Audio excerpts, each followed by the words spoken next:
April ভোর আনুমানিক 5 ঘটিকায় র‍্যাব-1 এবং র‍্যাব-8 এর অভিযানিক দল গোপন সংবাদের ভিত্তিতে জানতে পারে যে উক্ত ঘটনার ঘাতক ড্রাইভার হাসান মাহমুদ হিমেল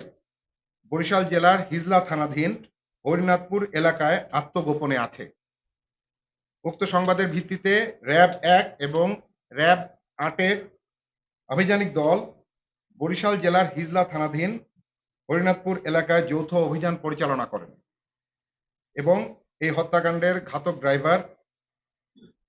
হাসান মাহমুদ হিমেলকে গ্রেপ্তার করে এবং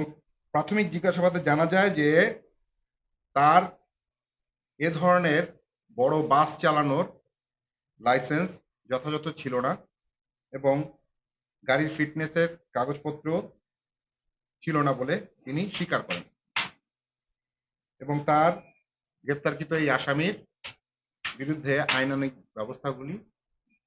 প্রক্রিয়াধীন রয়েছে।